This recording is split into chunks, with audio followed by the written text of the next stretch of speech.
Hey, everybody, and welcome. You have made it to another episode just in the nick of crime. Now, today's episode is a little bit different than what you're used to seeing from me content wise. I'm not going to do the large intro. I'm not going to promote my books. I'm not going to give you merchandise links, right? And the reason for that is because what we're talking about here is far too important and too urgent. So I just want to cut straight to the chase.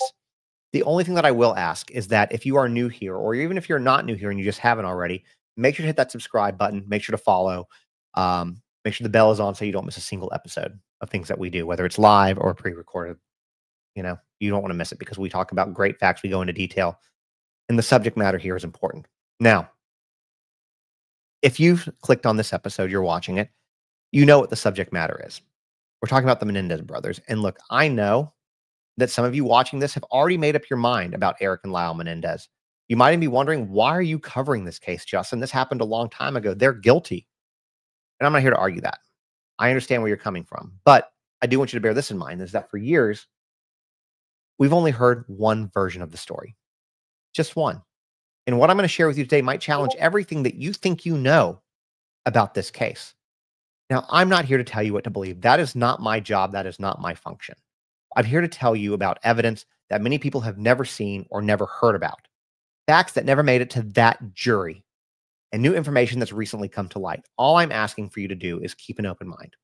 And if by the end of this video, you still feel the same way, that's completely okay. We can still be friends. We don't always have to agree. But I will say this. You deserve to have all the facts before making that final judgment. Now, with that said, for over 3 decades, Erik and Lyle Menendez have been behind bars. Their story has been told many times. But what you're about to hear isn't just another true crime story. This is about justice delayed, new evidence suppressed, and a system that failed to abuse survivors. But right now, we have a chance to change things. We have a chance to make things right, and it wouldn't cost you a thing. We're not asking for money. We're just asking for one simple action, which I'll tell you at the end of this video. Now, when this happened, I was 7 years old. When they went to trial, I was 10 or 11. So I knew about it in passing, but I didn't know the details. I know that I have a lot of followers, subscribers that are younger than me. You might not know about this case at all. I know that I have some that are older than me who remember this very well. But it's been a long time. So let me give you the briefest little recap. Which is in August 1989, Erik and Lyle Menendez, who were then 18 and 21, killed their parents, Jose and Kitty, in their Beverly Hills home. During their televised trial, which was in 1993, they testified that they had endured years of SA, physical and emotional abuse at the hands of their father, Jose, all while their mother, Kitty, voluntarily chose to just look in the other direction. This was an era where male SA was rarely talked about, rarely understood. Boys couldn't be victims of this type of abuse. Because of this, much of this crucial evidence was limited or even excluded from the court. Now, the prosecution portrayed these kids as wealthy, privileged kids who killed for money, who killed for the inheritance. In fact, when I've done the videos I've done about this on other platforms, a lot of the comments are they were greedy. They just wanted the money. Well, I can tell you this, the money's gone. These weren't stupid kids either, right?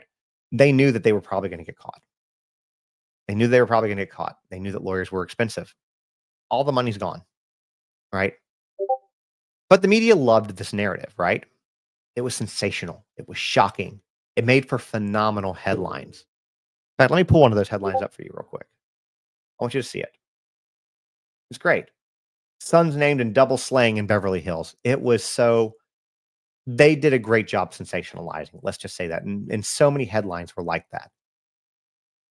Now, ultimately, the brothers were convicted and sentenced to life without parole, but that wasn't the whole story, not even close. Now, on January 30th, just days from now, a judge will make a decision that could finally give Erik and Lyle a chance at justice.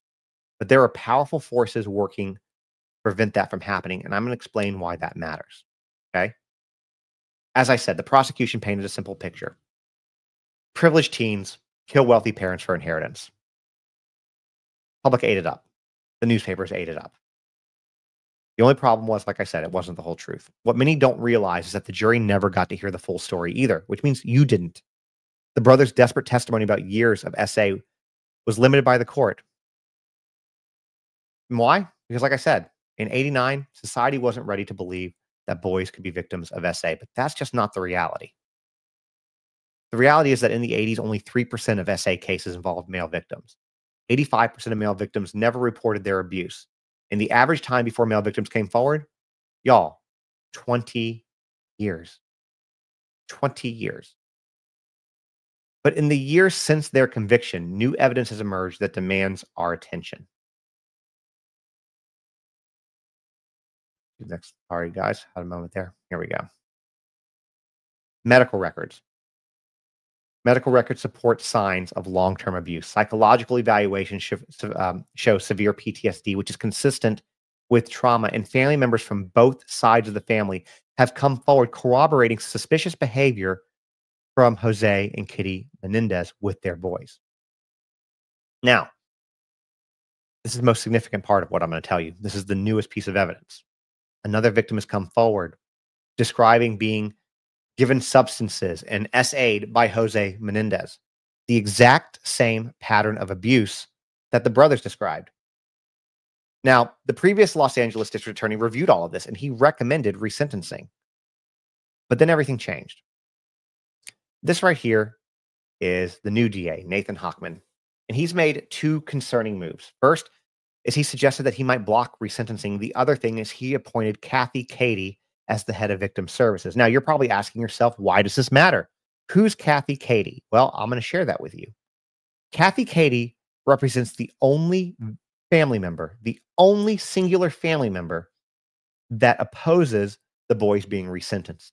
This is despite the fact that there are over 24 other family members from both sides of the family who do, in fact, support resentencing. In my opinion, in fact, not even an opinion, it's a fact, this creates a clear conflict of interest that might prevent Erik and Lyle from having a fair chance. Now, like I said, on January 30th, the judge is going to make this decision. They're going to decide if Erik and Lyle deserve a second chance.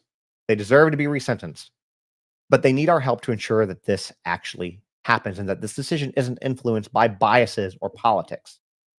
Now, millions around the world have already joined in support of this cause. Like I said, over 24 family members who knew Jose and Kitty Menendez support resentencing. They've seen the evidence. They know the truth. Now, here's how you can help ensure that justice isn't delayed any longer. It's very simple. I'll make this bigger so you can see it. The easiest and most simplest thing that you can do is share this video with the hashtag Justice for Erik and Lyle. The next thing that you can do is you can visit the website. Get it pulled up here. Sorry, guys, technical difficulties. There we go. Visit the website, justiceforerikandkyle.org. Now, while you're on that website, what you can do is email DA Hochman through the website. Now, I'm going to put a link to this website in the show notes so that you can easily get to it. And you might also be asking yourself, Justin, what am I supposed to say to this DA? Well, I've got you there too. In the show notes, I'm going to put a thing that you can copy and paste, a sample draft of a letter that you can send him. I want to make it as easy as possible for you if this is something that you want to help with. And finally, the other thing that you can do is you can share your support on social media. Social media is powerful, whether it's in a Facebook group, to your friends, to your, what used to be called your Facebook wall, or to your reels, or to TikTok, as long as we still have it. All of that makes a big difference, right? Now, Erik and Lyle Menendez were failed by the system once before, but with your help, we can make sure it doesn't happen again. The time for justice is now. Please help us.